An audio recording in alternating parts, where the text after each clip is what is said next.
রামায়ণ বিশ্বের আদি মহাকাব্য। 24,000-এরও বেশি শ্লোকে সংস্কৃত ভাষায় রামায়ণ সৃষ্টি করেন আদিকবি মহর্ষি বাল্মীকি। এই তথ্যগুলো আমাদের অনেকেরই জানা, যার বেশিরভাগটাই আমরা আমাদের দাদু, ঠাকুমা, দিদিমা এনাদের কাছ থেকে গল্পের আকারে শুনেছি। কিন্তু এখন তো গল্প পড়া বা গল্প শোনার দিন শেষ। ইবুক আর কেন্ডেলের যুগে বাচ্চারা এখন ডিজিটাল মাধ্যমেই গল্প পড়বে বা শুনবে, সেটাই স্বাভাবিক। তাই যুগের বাস্তব অগ্রগতি মেনে ভাষা ও ভবিষ্যৎ চ্যানেল ডিজিটাল মাধ্যমে আমাদের ভবিষ্যৎ প্রজন্মকে উপহার দিতে চায় আমাদের গর্বের মহাকাব্যের এক যুগোপযোগী আপাত সহজবোধ্য রূপ, যা মূল বাল্মীকি রামায়ণকেই গল্পের আকারে বলার চেষ্টা করা হয়েছে। তবে শুধু রামায়ণের গল্প নয়, রামায়ণের অনুষঙ্গে আরও যে পৌরাণিক চরিত্ররা এসেছেন তাদের সকলেরই চিত্রায়ন করার এখানে চেষ্টা করব। এবার এই পর্বে আমরা শুনব রামায়ণের কিষ্কিন্ধাকাণ্ড। ঋষ্যমুখ পর্বতের শোভা দেখতে দেখতে পম্পা নদীর তীর ধরে যেতে যেতে রামচন্দ্র বলছেন লক্ষ্মণকে যে এই যে সীতাহরণের ফলে যে দুঃখ হয়েছে, ভরতের সঙ্গেও তো একটা ছাড়াছাড়ি হয়েছে, তাতেও তো রামচন্দ্রের ভীষণ মনে কষ্ট হয়েছিল। আবার এখন এই সীতার পর্ব, এই সমস্ত মনে করে তিনি বলছেন লক্ষ্মণকে যে আমি শোকার্ত হয়ে রয়েছি, কিন্তু তা সত্ত্বেও এই পম্পা নদের জল এত সুন্দর, বৈদুর্য মণির ন্যায় নির্মল বলছেন।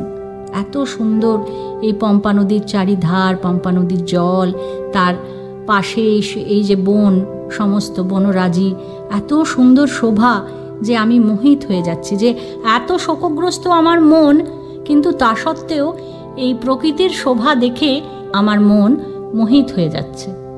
ঋষ্যমুখ পর্বতের শোভা দেখতে দেখতে সীতার জন্যে মন উথাল পাথাল হচ্ছে, রামের হৃদয় উথাল পাথাল হচ্ছে। আবার এত সুন্দর প্রকৃতি দেখে তার সীতার কথাও মনে পড়ছে, কারণ সীতা তো ভীষণ পছন্দ করেন, যা পছন্দ করতেন, এই ফুল, এই প্রকৃতি, সেই সমস্ত দেখে তার মনে হচ্ছে যে সীতা থাকলে কত ভালো হতো। খুব মন উথাল পাথাল হচ্ছে।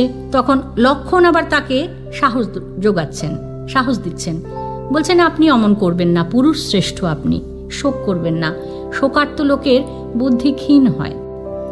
রাবণ যদি পাতালে বা আরো দুর্গম স্থানে যায় তাহলেও তার নিধন হবে, এইটা আপনি মনে রাখুন। দিনহীন ভাব ত্যাগ করুন, প্রকৃতিস্থ হন। উদ্যমী পুরুষ কর্মকালে অবসাদগ্রস্ত হন না। আপনার উদ্যম দ্বারাই জানকীকে আমরা উদ্ধার করব। এইভাবে আর কি বুস্টিং করছেন, মোরাল বুস্টিং করছেন রামচন্দ্রকে লক্ষ্মণ। লক্ষ্মণের কথায় রাম প্রকৃতিস্থ হলেন, ধৈর্য সহকারে পম্পার তীর ধরে ধরে যাচ্ছেন।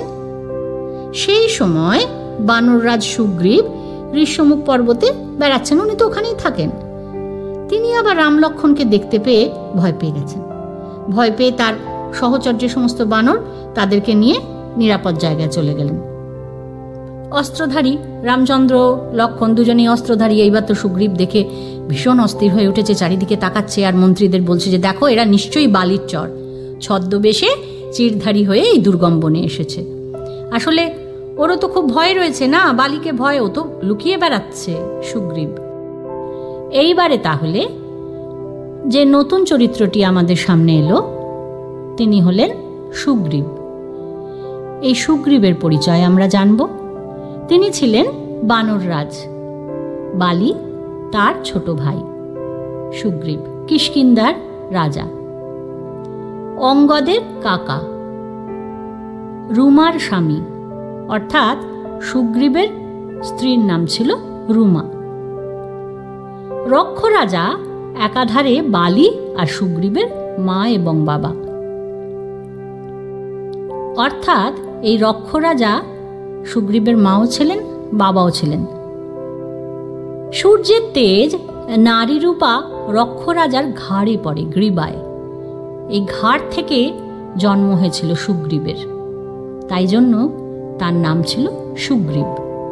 সুগ্রীব বালির মতন অতটা শক্তিশালী, বলশালী বা বিদ্বান কোনোটাই ছিলেন না। বালি বড় ভাই, তিনি বলশালী ছিলেন, বিদ্বান ছিলেন। সুগ্রীব একটু কম ছিলেন, কিন্তু তা সত্ত্বেও যথেষ্ট বলশালী ছিলেন, বিদ্বান ছিলেন। সুগ্রীব তার রাজ্য হারিয়েছিলেন, তার স্ত্রী রুমাকেও হারিয়েছিলেন। রামচন্দ্রের সঙ্গে যখন তার সাক্ষাৎ হয় সব কথা তিনি বলেছিলেন, কিন্তু বালির অনুপস্থিতির সুযোগ নিয়ে সুগ্রীব যে তার বৌদি তারাকে বিয়ে করেছেন সে কথা কিন্তু তিনি রামচন্দ্রকে বলেননি। কারণ সুগ্রীব জানতেন রামের মতন নীতি সিদ্ধ বলা যেতে পারে, নীতি যার জীবনে ন্যায় নীতি সর্বশ্রেষ্ঠ, তিনি কিন্তু এই কথা যদি জানতে পারেন তাহলে তিনি বালিবধে রাজিও হবেন না আর সুগ্রীবের রাজ্য পুনরুদ্ধারেও সাহায্য করবেন না। ওই জন্য তিনি রামচন্দ্রকে এই কথাটা লুকিয়ে গিয়েছিলেন। বালি যখন গুহায় আটকে ছিলেন তখন সুগ্রীব রাজা হয়েছিলেন। সুগ্রীব রামচন্দ্রের সঙ্গে চুক্তি করেছিলেন যে রাম যদি তার রাজ্য ফিরিয়ে দেয়, তার স্ত্রীকে ফিরিয়ে দেয়, তাহলে তিনিও সীতা উদ্ধারে সাহায্য করবেন। সেই গল্পটাই আমরা এখন শুনব। তাহলে আমরা জানলাম যে কেন সুগ্রীব ভয় পাচ্ছে। সুগ্রীব তার দাদা বালিকে ভয় পাচ্ছে। হনুমান সুগ্রীবকে বললেন, বানর শ্রেষ্ঠ, তুমি ভয় ত্যাগ করো। এই মলয় পর্বতে বালি আসতেই পারে না। তুমি যার ভয়ে পালিয়ে বেড়াচ্ছ তাকে তো আমি এখানে দেখতেই পাচ্ছি না। হনুমান ছিলেন সুগ্রীবের মন্ত্রী এবং সুগ্রীবের যে 4 জন পার্ষদকে নিয়ে তিনি লুকিয়ে বেড়াচ্ছিলেন, পালিয়ে বেড়াচ্ছিলেন, তার মধ্যে একজন। এই হনুমানের পরিচয় আমরা পরে জানব। যাই হোক, সুগ্রীব তো ভয় পাচ্ছে, বলছে দেখো এই রকম ধনুর্বাণ অস্ত্রশস্ত্র নিয়ে ঘুরে বেড়াচ্ছে, এদের কেন ভয় হবে না বলো?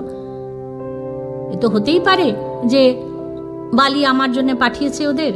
তুমি বরং যাও হনুমান, তুমি গিয়ে ওদের পরিচয় জানো, আকার ইঙ্গিতে জানো যে ওরা কেন এখানে এসেছে। অগত্যা সুগ্রীবের কথা অনুসারে হনুমান রাম লক্ষ্মণের কাছে গেলেন। হনুমান কিন্তু এমনি গেলেন না, ওই যে বলেছে যে কৌশলে জানো। সে বানর রূপের পরিবর্তে ভিক্ষু রূপ মানে ভিখারির রূপ ধারণ করে গেলেন। গিয়ে খুব মিষ্টি কথায় বললেন যে তোমরা 2 যুবক, তোমরা কে? তোমাদের তো একেবারে তপস্বী রাজর্ষির মতন, দেবতার মতন দেখতে। তোমরা কেন এখানে এসেছো? তোমাদের এদিকে দেখছি যে তোমাদের অস্ত্রশস্ত্র রয়েছে, কেন এখানে এসেছো? বারবার বলছেন যে কেন আমার কথার উত্তর দিচ্ছ না। এখানে সুগ্রীব বলে একজন ধার্মিক বানরপতি আছেন, তার ভাই তাকে তাড়িয়ে দিয়েছে রাজ্য থেকে, তিনি খুব দুঃখী। সেই সুগ্রীবের আজ্ঞায় আমি তোমাদের কাছে এসেছি। আমি তার সচিব, সচিব মানে সেক্রেটারি, পবনাত্মজ হনুমান। পবনাত্মজ, আত্মজ মানে পুত্র, পবন পুত্র হনুমান আমি। সুগ্রীব তোমাদের সঙ্গে মৈত্রী স্থাপনের ইচ্ছা করছেন, মানে বন্ধুত্ব করতে চাইছেন। হনুমানের কথা শুনে রামচন্দ্র তখন লক্ষ্মণকে বললেন যে দেখো, আমরা সুগ্রীবের সঙ্গেই তো দেখা করতে এসেছি, আর ইনিই তার সচিব। তুমি খুব ভালো করে এর সঙ্গে কথা বলো। তখন লক্ষ্মণ হনুমানকে বললেন যে হ্যাঁ, আমরা সুগ্রীবের গুণাবলীর কথা শুনেই এখানে এসেছি, আমরা তাকেই খোঁজ করছিলাম। তার আদেশে তুমি আমাদের যা বলবে তাই করব। হনুমান তো খুব খুশি হলেন, বললেন যে তোমরা 2 ভাই এই দুর্গম বনে এসেছো কেন? তখন রামচন্দ্রের আদেশে লক্ষ্মণ নিজেদের পরিচয় দিলেন, সীতাহরণের কাহিনীও বললেন এবং ওই যে কবন্ধরূপী দনু জানিয়েছেন সুগ্রীবের কথা, যে সুগ্রীবের কাছে আসতে, সেটাও তিনি বললেন। কিভাবে বলছেন লক্ষ্মণ? বিভিন্ন বিশেষণ দিয়ে বলছেন যে যিনি সর্বলোকের শরণ্য, যার প্রসাদে সকল প্রজা তুষ্ট হতো, সেই দশরথ পুত্র ত্রিলোক বিখ্যাত রাম সুগ্রীবের শরণাপন্ন হয়েছেন। লক্ষ্মণের এই কথা শুনে হনুমান বললেন যে তোমরা বুদ্ধিমান, সুগ্রীবের সৌভাগ্য যে তার কাছে তোমরা এসেছো। সুগ্রীব তার ভাই বালির দ্বারা রাজ্য থেকে বহিষ্কৃত হয়েছেন, মানে তার ভাই বালি তাকে রাজ্য থেকে তাড়িয়ে দিয়েছে। বউও হারিয়েছেন, তিনিও বউ হারিয়েছেন, একই দুঃখ দুজনের। সীতার অন্বেষণে সুগ্রীব ও আমরা সকলেই তোমাদের সাহায্য করব। সবাই মিলে আমরা তোমাকে সীতাকে খুঁজতে সাহায্য করব। এখন আমরা সুগ্রীবের কাছে যাই, চলো। লক্ষ্মণ রামকে বললেন যে এই পবননন্দন হনুমানের কথায় মনে হচ্ছে যে আমাদের এখানে আসার ফলে সুগ্রীব ও আমরা দুই পক্ষই উপকৃত হব। আর হনুমানের এই যে প্রসন্ন মুখ, ও যে প্লিজড হয়েছে, খুব আনন্দ পেয়েছে, সেটা দেখে মনে হচ্ছে না যে তিনি মিথ্যা কথা বলেছেন। তখন হনুমান তার ভিক্ষু রূপ ত্যাগ করে নিজ রূপ ধারণ করলেন এবং রাম লক্ষ্মণকে পিঠে বসিয়ে সুগ্রীবের কাছে নিয়ে এলেন। হনুমান রাম লক্ষ্মণকে নিয়ে এসে সুগ্রীবকে বললেন যে দেখুন কাকে এনেছি, দশরথ পুত্র রাম আর তার ভাই লক্ষ্মণ তোমার কাছে এসেছেন। সব কথা বললেন যে কি কি হয়েছে, পিতৃসত্য পালনের জন্য বনে বাস করছেন, রাবণের বউকে তুলে নিয়ে গেছে, ইনি তোমার শরণাগত, রাম লক্ষ্মণ তোমার সঙ্গে মৈত্রী করতে চান, তুমি এদের সসম্মানে গ্রহণ করো। সুগ্রীব সুদর্শন রূপ মানে বানর রূপ ছেড়ে দিয়ে সুদর্শন একটা সুন্দর রূপ ধারণ করে রামচন্দ্রকে বললেন যে আমি বায়ুপুত্র হনুমানের কাছে তোমাদের সব গুণাবলী শুনেছি, তুমি ধর্মাত্মা, সকলের প্রতি তোমার স্নেহ আমি জানি, সুতরাং তুমি যে এই আমার ন্যায় মানে আমার মতো বানরের সঙ্গে হাত মেলাতে এসেছ তাতে আমি সম্মানিত বোধ করেছি। এই বলে তিনি হাত বাড়িয়ে দুহাত বাড়িয়ে চিরস্থায়ী পানি মর্যাদা মানে হাত বাড়িয়ে হাতে হাত মিলিয়ে বন্ধুত্বের প্রতিজ্ঞা করলেন। দুজনে গাঢ় আলিঙ্গন করলেন। হনুমান কাঠ জ্বালিয়ে অগ্নি সাক্ষী রাখলেন, আগুন জ্বাললেন আর ফুল দিয়ে মানে একটা অঙ্গীকার করা হলো দুজনের মধ্যে। বলছে সেই জ্বলন্ত অগ্নি প্রদক্ষিণ করে পরস্পরকে দেখতে লাগলেন, মানে শুধু অগ্নি সাক্ষী করে যে কোনো কমিটমেন্ট, আমাদের শাস্ত্রে এটাই দেখানো হচ্ছে, তাহলে শুধু বিয়ে নয়, অগ্নি সাক্ষী করে অগ্নিকে প্রদক্ষিণ করে যে কোনো কমিটমেন্ট সাক্ষী রেখে ফুলফিলমেন্টের একটা আমরা এগ্রিমেন্ট করি। সুগ্রীব রামকে বলছেন যে তুমি এবার থেকে আমার প্রিয় বন্ধু হলে, আমাদের সুখ দুঃখ এক হলো। তারপর একটা পত্রবহুল পুষ্পিত শাখা মানে একটা গাছের ডাল ভেঙে রামের সঙ্গে তাতে বসলেন, আর হনুমান লক্ষ্মণকেও বসার জন্য একটা চন্দন গাছের ডাল চন্দন শাখা এনে দিলেন। সুগ্রীব এবার বলছেন রামচন্দ্রকে তার কাহিনী, যে দেখো বালি আমাকে রাজ্য থেকে তাড়িয়ে দিয়েছে, আমার বউকে হরণ করেছে, আমি ভীত উদ্ভ্রান্ত হয়ে এই দুর্গম স্থানে আশ্রয় নিয়েছি, আমিও ভয়ার্ত, তুমি আমার ভয় দূর করো। কারণ সুগ্রীব তো জানে যে রামচন্দ্রকে, রামচন্দ্র ওর থেকে অনেক বেশি শক্তিশালী বুঝতে পারছে, ওই জন্য তিনি রামচন্দ্রের শরণাগত হলেন। রামচন্দ্র হেসে তাকে বললেন যে আমি জানি বন্ধুত্বের কি করে উপকার করতে হয়, আমি জানি, আমি তোমার ভার্যাকে যে অপহরণ করেছে সেই দুর্বৃত্ত বালিকে তীক্ষ্ণ শরাঘাতে নিশ্চয়ই বধ করব। সুগ্রীব খুব খুশি হলো, বলল তোমার প্রসাদে মানে তোমার কৃপায় আমি আমার বউ রাজ্য সব ফিরে পাবো, কিন্তু তুমি এমন কাজ করো যাতে আমার অগ্রজ মানে দাদা বালি আমার সঙ্গে শত্রুতা করতে না পারে, কারণ বালি ভীষণ বীর ছিলেন। রামচন্দ্র কথা দিলেন বালিকে বধ করে সুগ্রীবকে তিনি স্ত্রী সহ রাজ্য ফিরিয়ে দেবেন। সুগ্রীব কথা দিলেন সীতা উদ্ধারে রামকে তিনি সর্বতোভাবে সাহায্য করবেন। সুগ্রীব তখন বললেন যে আমি অনুমান করে বুঝতে পাচ্ছি যে রাক্ষস যখন সীতাকে হরণ করে নিয়ে যায় তখন তিনি হা রাম হা লক্ষ্মণ বলে ডাকছিলেন, আমরা শুনেছি, আমরা 5 জন তখন এই পাহাড়ের উপরে বসেছিলাম এবং আমাদের দেখে তিনি তার উত্তরীয় আভরণ মানে তার ওড়না আর গয়না ফেলে দেন এবং আমরা সেই সমস্তই রেখে দিয়েছি, আমি এনে তোমাকে দেখাচ্ছি। তখন রাম বলছেন হ্যাঁ হ্যাঁ সখা শীঘ্র নিয়ে এসো, দেরি করছো কেন? সুগ্রীব তখনই গুহার ভেতর থেকে সীতার ওড়না আর গয়নাগাটি সব নিয়ে এলো। রামচন্দ্র তো সেগুলো দেখে একেবারে উদ্বেলিত হয়ে গেল, হা প্রিয়া বলে ঘন ঘন নিঃশ্বাস পড়ছে। লক্ষণকে বলছে, এই দেখো বৈদেহীর উত্তরীয় অলঙ্কার। তো চিনতে পেরেছে না, বলছে তিনি নিশ্চয়ই তৃণাবৃত ভূমিতে, মানে ঘাসে ফেলেছে, ওই জন্য দেখো একটা কিচ্ছু হয়নি, নষ্ট হয়নি।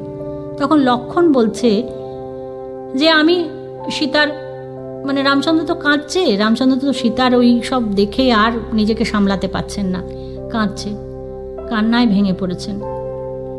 লক্ষণ তখন বলছেন যে আমি সীতার অন্য অলঙ্কার চিনি না, তবে আমি তার নূপুর চিনতে পেরেছি। এই নূপুরটি আমি চিনি, কারণ আমি চিরকাল তার পাদবন্দনা করে এসেছি। আমি তো কখনো তার মুখের দিকে তাকাইনি, সেই জন্য আমি জানি না তিনি কি অলঙ্কার পরতেন, কি গয়নাগাটি পরতেন জানি না, তবে পায়ের নূপুর আমি চিনতে পেরেছি। রামচন্দ্র তখন চোখের জল মুছলেন, মুছে বললেন, এসো, তুমি তো তোমার বন্ধুর কর্তব্য করেছ। তোমার মতন এমন বন্ধু এই বিপদকালে দুর্লভ। অগ্নি সাক্ষী করে আমি তোমাকে মিত্ররূপে লাভ করেছি। আমি তোমার বউকে যে তুলে নিয়ে গেছে তাকে তো আমি বধ করবই, কিন্তু একটা কথা বলো তো, যে কি কারণে, কি হয়েছিল যে তোমার এই যে এত বিরোধ, তোমাকে রাজ্য থেকে তাড়িয়ে দিল, এইসব কেন হলো? বিরোধের কারণটা বলো তো, এটা আমি শুনতে চাই। তখন সুগ্রীব সেই ইতিহাস বলতে শুরু করলেন। বলছেন, বালি আমার বড় ভাই, তিনি বাবার খুব প্রিয় ছিলেন, আমিও তার অনুরক্ত ছিলাম, মানে দাদার আমিও ভক্ত ছিলাম। এইবার বাবার মৃত্যুর পর মন্ত্রীরা বালিকে রাজপদে বসালেন, আমিও তার আজ্ঞাবহ ছিলাম। মায়াবী নামে এক অসুর, এই উত্তরকাণ্ডে 3য় পরিচ্ছেদে আছে যে মায়াবী ও দুন্দুবী ময়দানবের পুত্র, মানে মন্দোদরীর ভাই। মন্দোদরী হলেন রাবণের স্ত্রী। সেই মায়াবী অসুর, মায়াবী নামের অসুর আর কি, তার সঙ্গে বালির কোনো একটা স্ত্রী ঘটিত ব্যাপারে শত্রুতা হয়।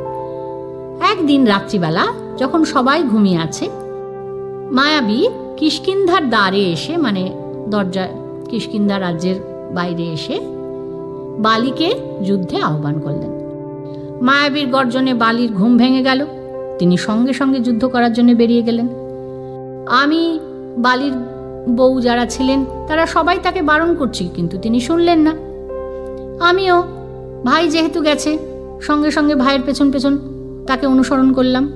মায়াবী আমাদের দেখে ভয় পেয়ে পালাচ্ছিল। তখন তো চাঁদের আলো, চাঁদের আলোয় সমস্ত পথ স্পষ্ট দেখা যাচ্ছে। মায়াবীর একটা ঘাসের জমি, সেইখানে ঢুকে গেছে, লুকিয়ে আছে। বালি সুগ্রীবকে বললেন আর কি, যে আমি যতক্ষণ না শত্রুকে বধ করে ফিরে আসি, ততক্ষণ তুমি এই গুহাটা যেখানে মায়াবী লুকিয়েছে সেই গর্তের সামনে দাঁড়িয়ে থাকো। আমিও যেতে চাইলাম, কিন্তু বালি বললেন, না, তুমি এইখানে এই গর্তের দরজার সামনেই দাঁড়িয়ে থাকো। আমি 1 বছর সেখানে অপেক্ষা করলাম, দাদা ফিরলেন না। এইবার আমার তখন ভয় হচ্ছে যে নিশ্চয়ই বালি আর নেই। 1 বছর, আরো কিছুকাল পরে দেখলাম যে সেই গর্ত দিয়ে, সেই গুহার মুখ দিয়ে রক্ত বেরিয়ে আসছে, আর অসুরদের গর্জনও শোনা যাচ্ছে, কিন্তু বালির গলার স্বর আমি শুনতে পেলাম না। তখন আমি বুঝলাম যে বালির নিশ্চিত মৃত্যু হয়েছে। তখন ওই গুহার মুখটা একটা বড় পাথর দিয়ে বন্ধ করে দিলাম, দিয়ে খুব কষ্ট, দাদা মারা গেছে, সেই শোকাহত চিত্তে মনের কষ্ট নিয়ে তর্পণ করে কিষ্কিন্ধায় ফিরে এলাম। আমি এই ঘটনা তো লুকিয়েই রেখেছি, কিন্তু মন্ত্রীরা সব জানতে পারলো। ও এসে কাউকে বলেনি যে দাদা মারা গেছে, দাদা নেই, কাউকে বলেনি, কিন্তু মন্ত্রীরা তো জানতেই পেরেছে। সবাই মিলে সুগ্রীবকেই রাজা করলেন, রাজপথে অভিষিক্ত করলেন, রাজা করলেন। এবার রাজ্য শাসন করছি। হঠাৎ করে বালি একদিন ফিরে এলেন। ফিরে এসে যেই দেখেছে সুগ্রীবকে রাজা, একভাবে মন্ত্রীদের তিরস্কার করছে, সুগ্রীবকে বলছে, আমি কত করে বোঝাতে চেষ্টা করলাম, তিনি আমাকে আশীর্বাদও করলেন না, তার পায়ে আমি আমার মুকুট দিয়ে দিলাম, তাতেও তার রাগ গেল না।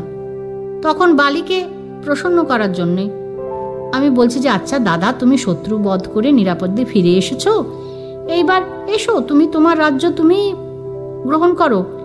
দেখো এরকম এরকম ঘটনা ঘটেছে, সেই জন্যই তো আমি ফিরে এসেছি। কিছুতেই কোনো কথা শুনছে না। সে একভাবে মন্ত্রীদেরও বলে যাচ্ছে, সবাইকে বলছে যে আমি বলেছিলাম ওকে যে তুমি এখানে অপেক্ষা করো, দেখো আমি ঠিক শত্রু বধ করে ফিরে আসবো। ও সেসব না করে চলে এসেছে, এসে রাজা হয়ে বসেছে। রাজ্যের লোভে আমাকে ও গুহার মধ্যে আটকে রেখেছে। এই সমস্ত কথা বলে বালি কি করলো, এক বস্ত্রে রাজ্য থেকে তাড়িয়ে দিল। কি আর করব, আমার দুর্ভাগ্য, আমার দাদা কিছুতেই আমার কথা বিশ্বাস করলেন না, আমাকে রাজ্য থেকে তাড়িয়ে দিলেন, আমার স্ত্রী কেড়ে নিলেন। সেই থেকে আমি প্রাণ ভয়ে পালিয়ে পালিয়ে বেড়াচ্ছি। এই ঋষ্যমুখ পর্বতে এসে আশ্রয় নিয়েছি। কেন ঋষ্যমুখ পর্বতে এসে তিনি আশ্রয় নিয়েছিলেন? না, মতঙ্গ মুনির সাপে বালি এই ঋষ্যমুখ পর্বতে ঢুকতে পারবে না। মুনির সাপ আছে যে এখানে এলেই বালি মারা যাবেন। সেই জন্যে ও ওই ঋষ্যমুখ পর্বতে এসে আশ্রয় নিয়েছে। সুগ্রীব জানে যে এই ঋষ্যমুখ পর্বতে বালি আসতে পারবে না, সুতরাং এটা নিরাপদ, তাই জন্যে ও অমাত্যদের নিয়ে ওখানে বাস করছে। এইবার সুগ্রীব বলছে যে দেখো ওই দুন্দুভির ওই যে শৃঙ্গের মতো, মানে পর্বতের চূড়ার মতন যে হাড়গুলো পড়ে আছে, এই যে বহু শাখাযুক্ত 7টি বিশাল শাল বৃক্ষ দেখছো, বালি এদের একসঙ্গে করে নিষ্পত্র করতে পারে। নিষ্পত্র মানে পাতা থাকবে না, একেবারে এমন এক তীর চালাবে। রাম, আমি বালির অসাধারণ বিক্রমের বর্ণনা দিলাম, তুমি কি পারবে তাকে যুদ্ধ করে বধ করতে? মানে ওর চোখে তোর দাদা একদম হিরো, ও ভাবতেই পারছে না রামচন্দ্র কি করতে পারে। ওই জন্য বারবার রামচন্দ্রকে বলছে যে তুমি পারবে বালিকে মারতে। লক্ষ্মণ হেসে বলছে যে কি হলে তোমার বিশ্বাস হবে? সুগ্রীব বলছে যে এই যে 7টা তালগাছ আছে, বালি অনেকবার এদের ভেদ করেছে। রামচন্দ্র যদি এক স্বরাঘাতে এদের একটিকেও ভেদ করতে পারেন, আর ওই যে মোষের হাড় পড়ে আছে এক পায়ে উঠিয়ে 200 ধনু, ওটা একটা মানে এক ধনুতে 4 হাত, তখনকার মাপ ছিল, ওই 200 ধনু দূরে ছুঁড়ে ফেলতে পারেন, তবে আমি বুঝবো যে বালিকে বধ করবার শক্তি আছে। রাম তখন হেসে বললেন যে আমাদের বিক্রমে যদি তোমার বিশ্বাস না থাকে তাহলে আমি তোমার বিশ্বাস এনে দিচ্ছি। এই বলে তিনি পায়ের বুড়ো আঙুল দিয়ে ওই কঙ্কাল উঠিয়ে অবলীলাক্রমে 10 যোজন দূরে ছুঁড়ে ফেলে দিলেন। আর তার বাঁ হাতের ধনুতে এক ভয়ঙ্কর স্বর যোজনা করে এমন এক বাণ চালালেন যে সেই বাণ একেবারে 7টা তালগাছ ভেদ করে, পাহাড় ভেদ করে মাটিতে প্রবেশ করল। আবার তখনই রামের তুনিরে সেটি ফিরে এলো। সুগ্রীব তো দেখে একেবারে চোখ ছানা বড়া যাকে বলে, প্রণাম করে বললেন যে প্রভু, বালি তো বটেই, তুমি ইন্দ্রাদি দেবগণকেও সরাগাতে বধ করতে পারো। এই রকম বন্ধু পেয়ে আমার আর কোনো ভয় নেই। সুগ্রীবকে জড়িয়ে ধরে রাম বললেন যে চলো এখন আমরা কিষ্কিন্ধায় যাই, তুমি গিয়ে বালিকে যুদ্ধে আহ্বান করো, মানে বালিকে ডাকো, বালির সঙ্গে যুদ্ধ করো, আমি তোমাকে সাপোর্ট দেব। তো কন্ট্রাক্ট আগে হয়েই আছে যে সাপোর্ট দেবে। এইবার তারা কিষ্কিন্ধার দিকে রওনা হলেন। যদি কারো রামায়ণের এই গল্পগুলো শুনতে ভালো লাগে তাহলে চ্যানেলটাকে সাবস্ক্রাইব করবেন আর ভিডিওটাতে লাইক করবেন, ভিডিওটা শেয়ার করবেন। পরের পর্বে আমরা আরও খানিকটা রামায়ণের গল্প শুনব, আরও রামায়ণের চরিত্রদের সঙ্গে পরিচিত হব। আমি তানিয়া আবার আসব রামায়ণের গল্প আর রামায়ণের চরিত্রদের নিয়ে।